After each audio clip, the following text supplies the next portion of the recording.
지하철에서 의식 잃고 쓰러지기 직전에는 전조 증상이 좀 있습니다. 이런 전조 증상이 있고 난 다음에 쓰러지게 됩니다.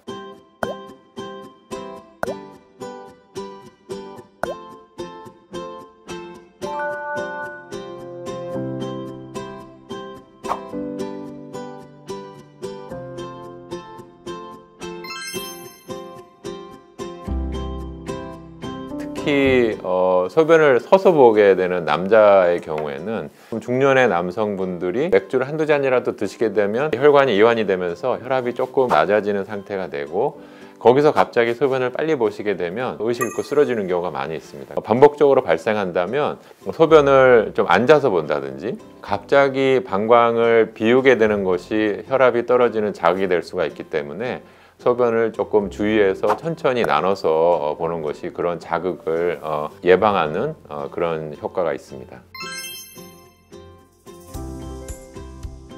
아무래도 조금 연세 드신 분들이 그런 경우가 많이 발생하게 됩니다. 우리가 계속 밤에 잠을 자게 되는 상태에서, 그 상태에서 갑자기 일어나게 되면 팔다리에 있는 피가 이제 머리 위로 빨리 좀 올라가야 되는데, 그런 것들이 좀 반응이 늦게 되는 경우에 소변을 빨리 보거나 배에다 너무 힘을 주거나 이런 상황이 같이 발생하게 되면 혈압이 조금 더 떨어져서 의식을 잃고 쓰러지게 됩니다. 잠깐이라도 앉아서 팔다리 조금 주무른 다음에 화장실을 가시는 습관을 들이시면 갑자기 의식 잃고 쓰러지는 그런 것들을 좀 예방할 수가 있습니다.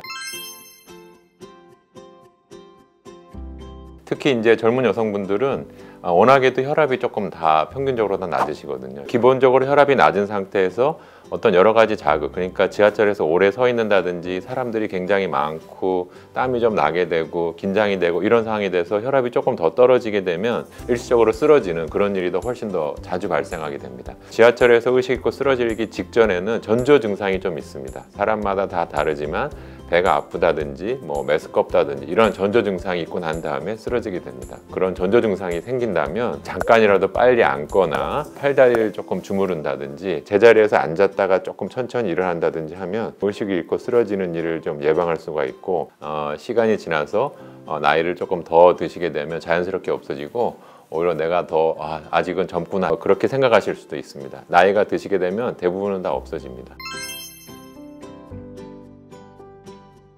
우리가 대부분의 실수, 100명이 쓰러진다 그러면 99% 이상은 크게는 위험하지 않은 것이고, 쓰러지는 상황에서만 머리를 다치거나 이런 것만 없으면 크게 위험하지는 않지만 드물긴 하지만 일부에서는 그게 돌연사의 징조일 수가 있습니다. 그 당시에는 운이 좋게 회복됐지만 다음에 또 그렇게 심장이 멎는다면 항상 계속 그렇게 운이 좋으리란 보장이 없기 때문에 의식을 잃고 쓰러졌을 때는 이것이 왜 그런지 진찰을 받아보시는 것이 중요합니다.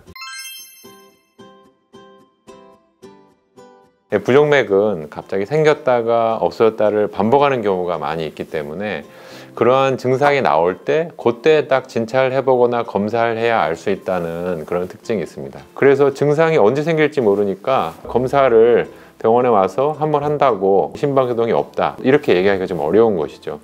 그래서 그것이 우리가 많이 의심되는 경우에 심장 맥박을 기록할 수 있는 기계를 피부 밑에다가 심게 되면 설령 본인이 증상을 잘 못 느꼈다고 하더라도 그동안 몇 개월 동안에 우리가 심장 맥박을 다 알 수 있습니다. 거기서부터 우리가 얻는 정보가 훨씬 더 많기 때문에 피부에다가 넣고 한 바늘 정도 꼬매놓는 그런 상황이기 때문에 두려워하실 필요는 없습니다.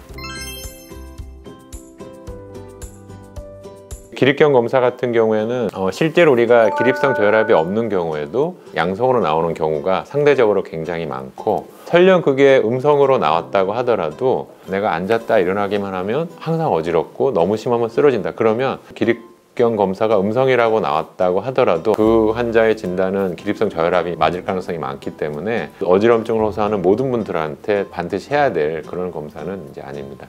부정맥은 어떠한 그 병보다도 본인이 어떤 상황에 대해서 잘 인지를 하고 이것이 부정맥이 어떤 병인지 잘 알아야 본인이 평소에 맥박도 만져보고 필요하면 스마트워치로 심전도도 측정해보고 증상이 있을 당시에 가까운 의원에 가서 심전도를 찍어봐서 그래야만이 우리가 진단을 할 수 있는 그런 병입니다. 부정맥에 대해서 조금 더 많이 아시게 되셨기를 바랍니다. 다큐멘터리에 대한 그 많은 관심과 애정, 시청, 구독, 좋아요 부탁드립니다. 감사합니다.